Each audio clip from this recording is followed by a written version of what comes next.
Austen জিতের বিপক্ষে টি-20 সিরিজে মাঠে নামার আগেই সংবাদ সম্মেলনে এসে জাকির আলী বললেন, অস্টেন জিতের বিপক্ষে টি-20 সিরিজে সেঞ্চুরি করব আমি। হ্যাঁ দর্শক, বিস্তারিত জানুন পুরো ভিডিওটিতে। দর্শক, বর্তমানে অফ ফর্মে রয়েছেন জাকির আলী অনিক, যেখানে অস্টেন জিতের বিপক্ষে ওয়ানডে স্কোরে থাকলেও ম্যাচ খেলার সুযোগ হয়নি তার। তবে ব্যর্থতার পরেও তাকে টি-20 স্কোয়াডে রেখেছে বাংলাদেশের নির্বাচকরা।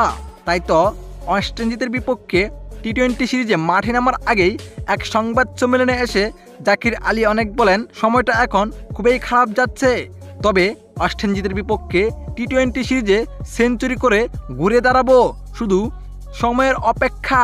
তো দর্শক, কী মনে হয় আপনার কাছে, জাকির আলী অনেক কি পারবে অস্টেন জিতের বিপক্ষে টি-20 সিরিজে সেঞ্চুরি করে সবার সমালোচনার কড়া জবাব দিতে? জানিয়ে দিবেন আপনার মতামত এই ভিডিওর কমেন্ট বক্সে।